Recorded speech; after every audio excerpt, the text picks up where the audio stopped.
студиото со вас, Валентин Николовски. Почитувани гледачи, добар ден, во вестите на Сител, во 16 ќе гледате. Свечена академија по повод 11 октомври во Прилеп. Премиерот Мицкоски побара длабока мобилизација на сите структури во општеството за да направиме рестарт на системот. Пораки за евроинтеграциите и борба против криминалот. Лекарската комора ќе го разгледа случајот па ќе постапи по видеото од сега веќе екс-директорот на неврологија Игор Космановски. Нов директор ќе биде назначен в понеделник. ВМРО ДПМН прашува дали 14 милиони евра од еден тендер на Марковски компани завршиле на сметки на заеви, затоа ли судот го пушти во куќен притвор. Плюс-инфо објави транскрипти од комуникацијата помеѓу младиот газда на кочанската дискотека Пулс Михаил и на инспектор Дацо со звучни имиња од врвот на СДСМ. Кампањата влегува во последните 7 дена пред предизборниот мол. Израел и Хамас го почитуваат договореното. Палестинците се враќаат во домовите. Од Сителовите репортери на теренот Дарко Штарговски за одбележувањето на 11 октомври.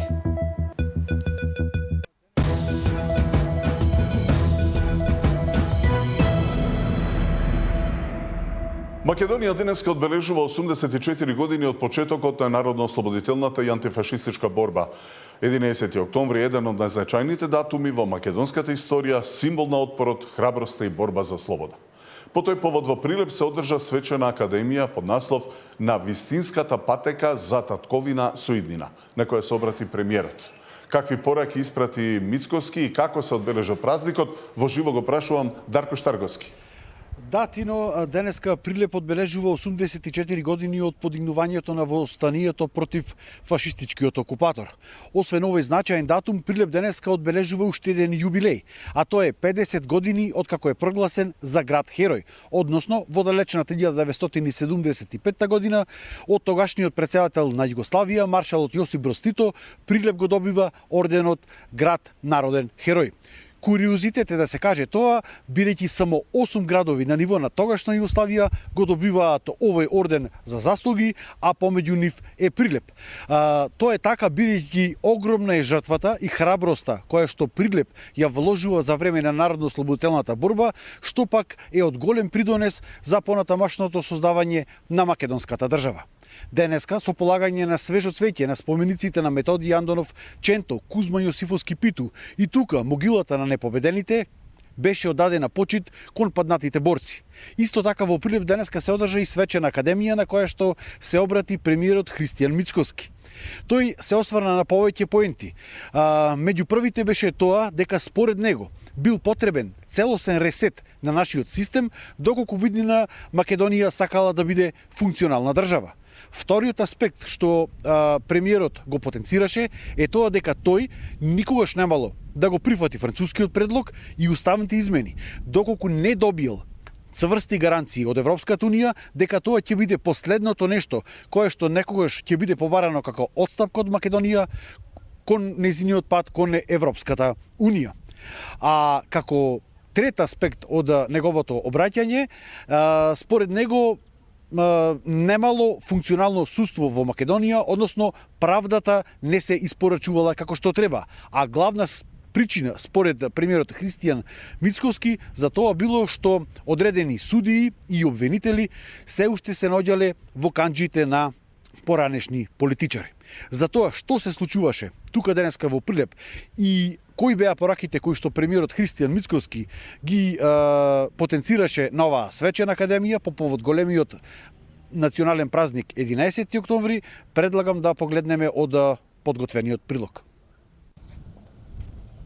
Со положување на свежо цвеќе на високи државни делегации на спомениците на Методи Андонов Ченто, Кузман Јосифовски Питу и могилата на непобедените. Денеска во Прилеп се оддаде почит на 84 годишнината од подигнувањето на востанието против фашистичкиот окупатор. Се одржа и свечена седница, на која што премиерот Христијан Мицкоски повторно потенцираше дека е потребен целосен ресет на нашиот систем, доколку сакаме да бидеме функционална држава. Мицкоски рече дека доста е поделби на про-наши и про-ваши. Тој нагласи дека е потребен суштински диалог и договор со сите општествени фактори, како професори, академици, науката и пред се младите во Македонија. Подготвен сум да го поведам тој процес и да се обединиме околу платформа, не политичка или само економска, туку општествена, за целите што сакаме да ги постигнеме како држава и патот кон тие цели. Диалог што ќе биде заснован на принципи околу кои треба да се обединат македонци, албанци, турци, роми, срби, власи, бошњаци и сите останати, христијани и муслимани, стари и млади, затоа што покрај сите наши разлики Македонија е само една и таа останува да биде нашата татковина, а ние сите заедно немаме време повеќе за губење. Мицкоски се осврна и на состојбата со евроинтеграциите, каде што потенцираше дека нема да го прифати францускиот предлог и уставните измени, без гаранција од ЕУ дека тоа ќе биде последното барање испратено некогаш до Македонија, дека билатералните процеси нема да бидат никаква пречка за влез во Унијата и дека конечно Бугарија ќе го испочитува Страсбур и ќе го признае македонското малцинство. Да, за членство во Европската Унија. Свесни сме дека тој пат за нас не беше фер и нема да биде фер.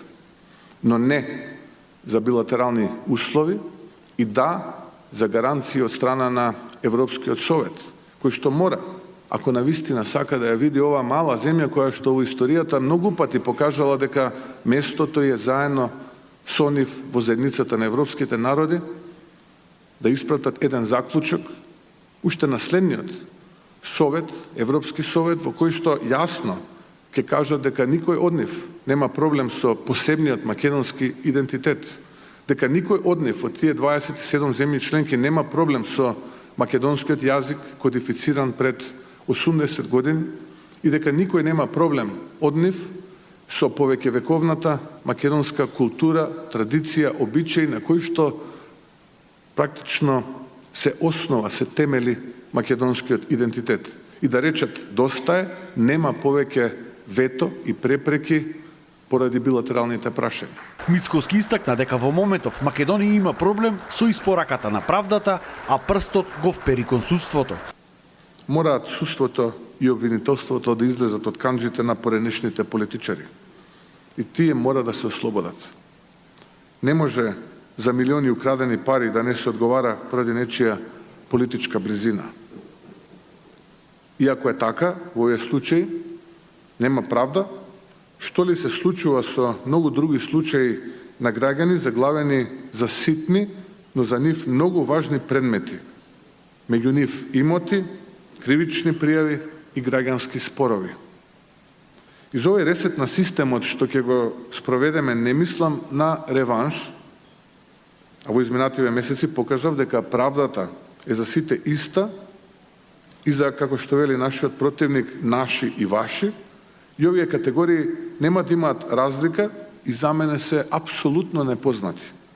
Туку или некој се огрешил, или не се огрешил кон законот. Или е криминалец, или не е. Или ќе има правда, или нема да не има. Премиерот рече и тоа дека владата во моментов работела на привлекување на неколку нови инвестиции, затоа што најважната битка од сите наши борби била борбата за стандардот и животот на луѓето.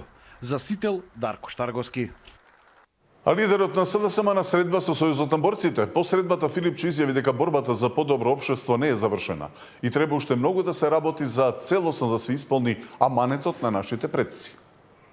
Одлична средба денеска со представници на Сојузот на борци, секој еден од нив директни наследници, потомци на народни херои, првоборци, луѓето кои што со крв се вградија во темелите на ова држава, кои што покажаа со дела и со борба дека Македонија сакаат повеќе од се. Заеднички заклучивме дека ова мирновременска наша борба не е завршена, дека аманетот на предците не е целосно исполнет до крај, дека треба уште многу да работиме напорно, да ја зајакнеме оваа држава, да го завршиме евроинтегративниот пат, за да Македонија биде убаво место за живење во кој што младите ќе гледаат иднината.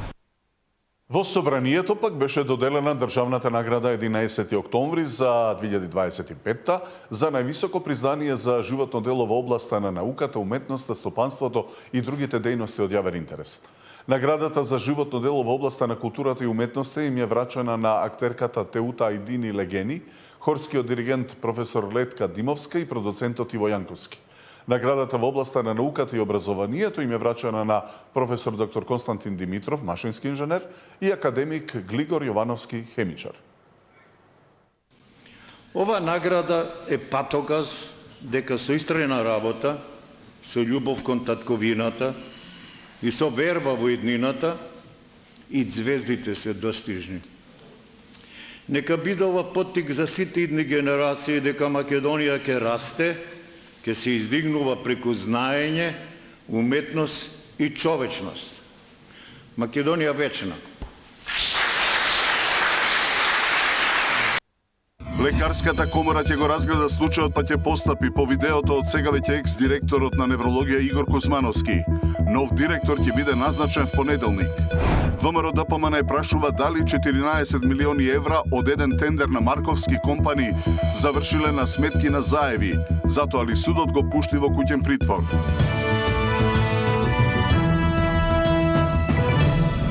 Случајот со сега веќе разрешениот директор на неврологија Игор Кузмановски, кој е сменет по објавувањето на снимката на која меша кокаин, денеска е предмет на реакции. Лекарската комора ќе постапи откако ќе ги разгледа сите расположливи информации. Нов директор ќе биде назначен в понеделник. Министерот за здравство во понеделник ќе назначи нов директор на клиниката за неврологија, откако вчера експресно го разреши професорот Игор Кузмановски. По објавената снимка на социјалните мрежи на која се гледа како меша бела прашкаста материја и коментира за квалитет на кокаин. Значи, ја не можел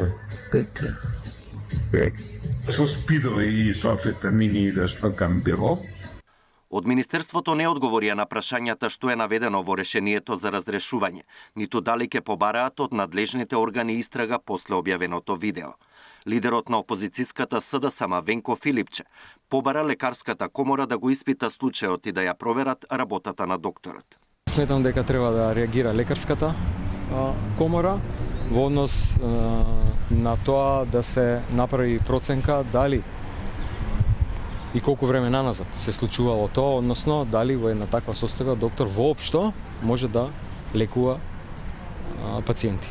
Така да тоа е многу сериозно прашање, може би во прашање биле доведени животи на некои негови пациенти, доколку бил во некоја таква состојба, сега да не периодицираме, но ова работа заслужува сериозна анализа и проверка од страна на комората.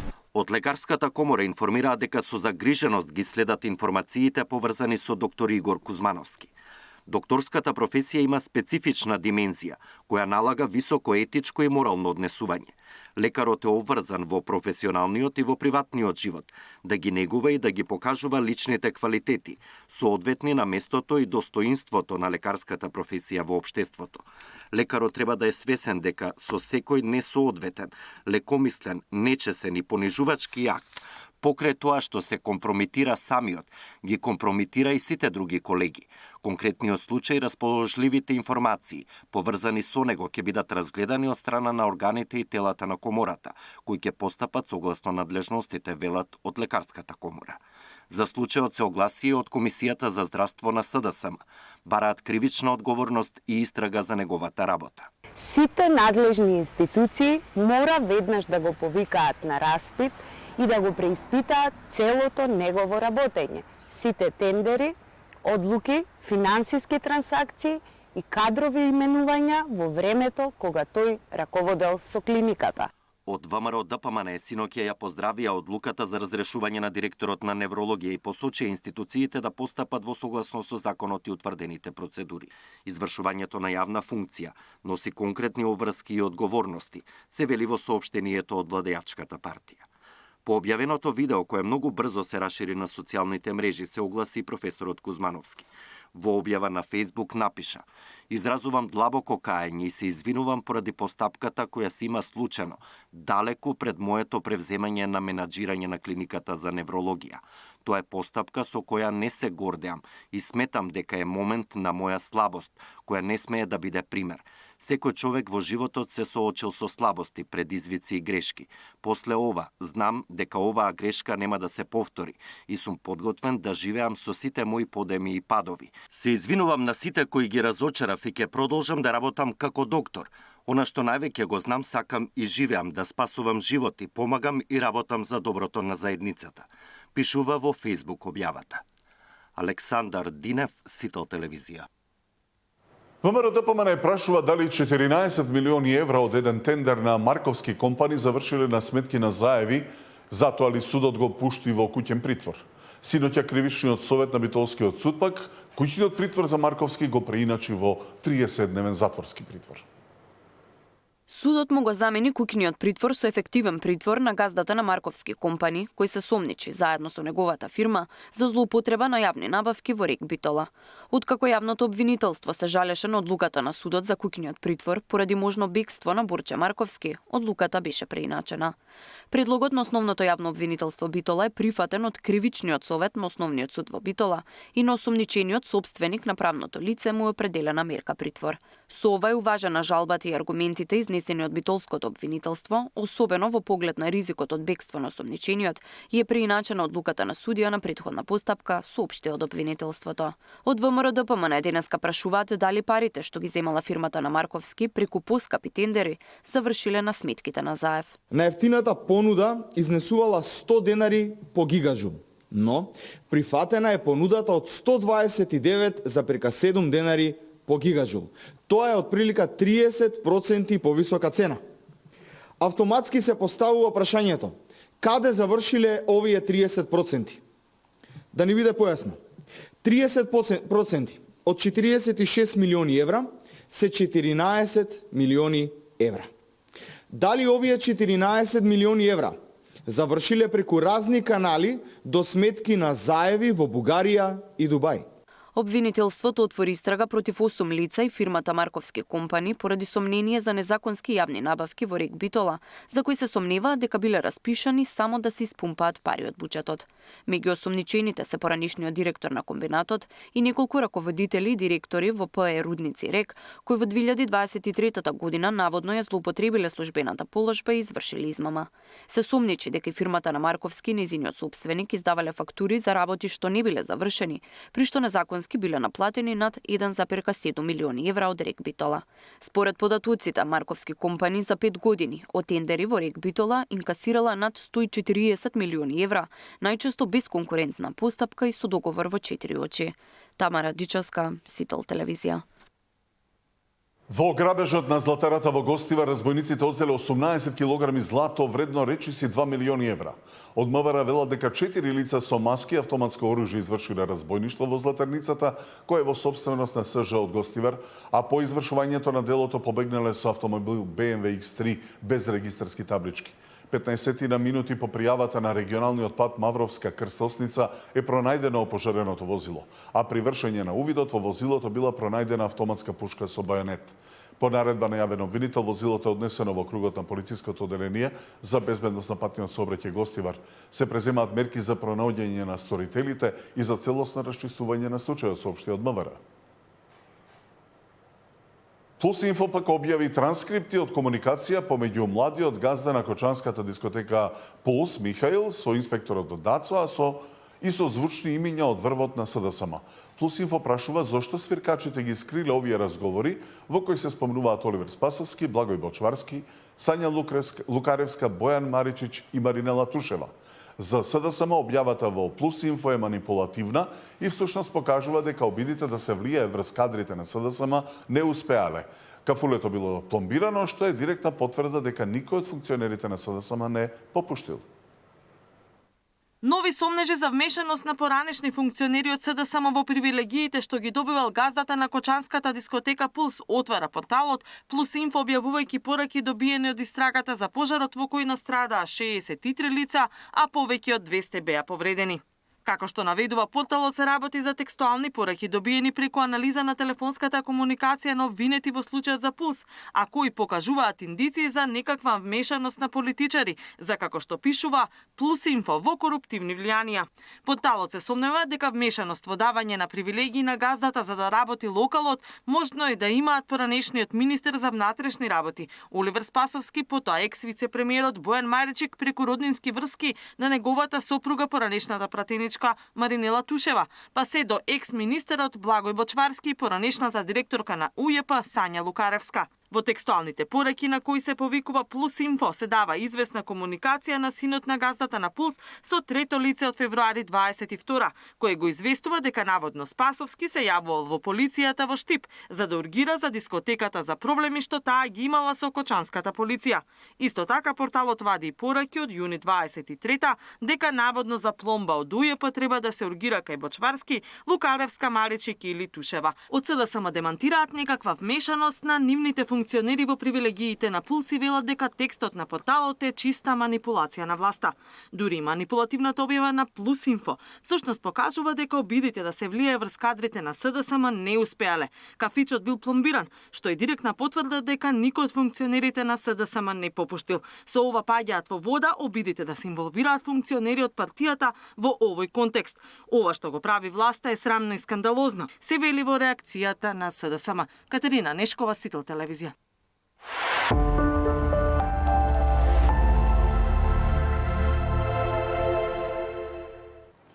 Предизборниот карван на ВМРО-ДПМН и коалицијата денеска е со митинзи во Демирхисар, Кривогаштани, Крушево и во Прилеп. Карванот на СДСМ и коалицијата ќе одржи митинзи во Желино, во Теарце, Тетово и во Јегуновце. Во продолжение активностите на нивните кандидати. Ревитализација на Скопското кале, аквадуктот Старата чаршија и Скопи, најавува кандидатот за градоначалник на Скопје од редовите на ВМРО-ДПМН Ѓоргиевски. Заштитата и развојот на културното наследство вели дека е еден од клучните столбови во неговата програма. Аквадуктот, почитувани, ќе го претвориме во современ културен парк со сцени за концерти, настани и фестивали, со уредени зелени површини и пешачки патеки. Ќе го изградиме и најдолгиот зид за мурали во југоисточна Европа, археолошкиот локалитет Скупи. Ќе биде повторно вратен на јавноста преку негово целосно отварање, уредување и интегрирање во културниот живот на градот. Планот предвидува културна активација на просторот преку театарски представи, изведбени уметности, артистички и археолошки резиденции. Кандидатот на владеачката партија ВМРО-ДПМН во Илинден пак ветува нови проекти во училиштата. Токму на ова место, во основното училиште Браќа Миладиновци, ќе изградиме нова спортска сала, со што ќе обезбедиме современ и функционален простор за физичко образование, спортски активности и рекреација на учениците. Од друга страна, постоечката спортска сала ќе ја пренамениме во нови училници, со што освен во основните училишта Гоце Делчев и Ристо Крле, ќе воведеме едносменско работење и во ова училиште. Кандидатката на СДСМ за Скопје пак и денеска советување дека системот за брз транспорт во метрополата, целосно функционален со екоавтобуси, ќе биде за само 2 години. За 2 години ние можеме да имаме првата линија со модерен, еколошки, ефикасен и брз систем. Паралелно на ова, значи тоа е исток-запад, паралелно на ова, додека се гради, ќе се прави новото оптимално решение за север-југ, што значи дека и другите два дела на градот ќе ги поврземе, и вие ќе добиете 2 линии кои што имаат брз и ефикасен транспорт. Митовскиот СДСМ, кој е во трката за прв човек на Газибаба, ветува проекти во Стајковци, а Герасимовски во центар вакцинација и чипирање на уличните и домашни кучиња. Стајковци заслужува да продолжи да се развива. Во новиот мандат ќе го уредиме коритото на каналот подложина на улица 6. Ќе ги рехабилитираме улиците 5, 6 и 11. Ќе реконструираме детското игралиште на крајот од улица 18, а плоштадот во Стајковци ќе го добие својот вистински сјај. Вакцинирањето и микрочипирањето на бездомните кучиња и домашните меленици е клучен чекор кон побезбедни улици и поздрава заедница. Вакцините ги штитат од беснило и други заразни болести, а чипирањето овозможува брза идентификација и враќање на изгубените миленици. Кандидатите за градоначалници и советници ќе имаат време до петок да ги презентираат своите програми пред гласањето на 19 октомври. Катерина Нешкова, Сител телевизија. Во предложение пораките од кандидатите на вреди и Националната алијанса за интеграција, како и на независните и помалите политички субјекти. Бројни ветувања за подобар живот до глас повеќе. На една недела пред изборите, кандидатот за градоначалник на општина Чаир најави мобилна болница, каде 80.000 граѓани бесплатно ќе прават превентивни прегледи. Ке има и бесплатни медицински тимови во Чаир, кои ќе ги посетуваат повозрасните дома. Повозрасните лица на некој начин се најпогодени во однос на здравието. За нив ќе подготвиме здравствени тимови од лекари и медицински сестри кои ќе одат и ќе ги посетуваат во нивните домови кога ќе има потреба. Ќе има и посебни превентивни програми за жените, со фокус на рано откривање на рак на дојка и поддршка на физичкото и менталното здравје. Неговиот против кандидат Пагмеджити најави изградба на модерен кампус на Универзитетот Мајка Тереза во општина Чаир. Не се памти да владата на Република Македонија издвои 40 милиони евра за Универзитет на албански јазик, тоест за Универзитетот Мајка Тереза. Изградба на кампусот Мајка Тереза дава порака, силна порака дека Чаир се развива кон образование, економија и сите други сфери. Ревизија на сите урбанистички планови, вети носителот на листата за советници за општина Кавадарци од Левица Богевски. Не знаеме што се има случено во последните 10 години во однос на урбанизмот. Понатаму еколошки ефикасните пристапи во менеджментот на сите јавни институции и јавни предпријатија и секако долго најавуваната дестилерија, која што еве неколку мандати ни ја ветуваат, а никако да добиеме. Целосна дигитализација на услугите на општината и воведување на праведен данок на имот кој ќе го плаќаат тие што имаат повеќе од еден стан, најавија од Зелен Хуман град. Со воведување на праведен данок на овие ненаселени станови или празни станови, средствата кои што ќе се добијат од оваа примена, од ова решение ќе се искористат за изградба на решенија за достоинствен дом, за достапни домови, како и за јавен транспорт и за зеленила. Продолжување на транзицијата кон зелена енергија, вети кандидатот за градоначалник на општина Карпош.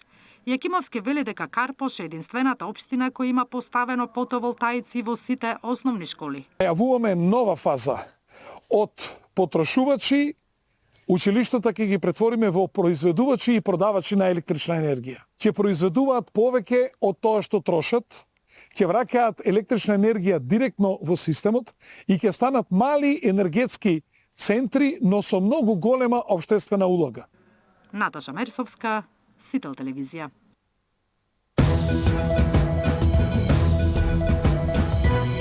Што е сработено изминатите 4 години во Бутел? Што ќе се сработи во иднина? Има ли капитални проекти за жителите на општината? Какви се очекувањата од изборите? Што мисли за конкуренцијата? Тема на денот со актуелниот градоначалник на Бутел и кандидат за нов мандат предложен од ВМРО ДПМН Дарко Костовски.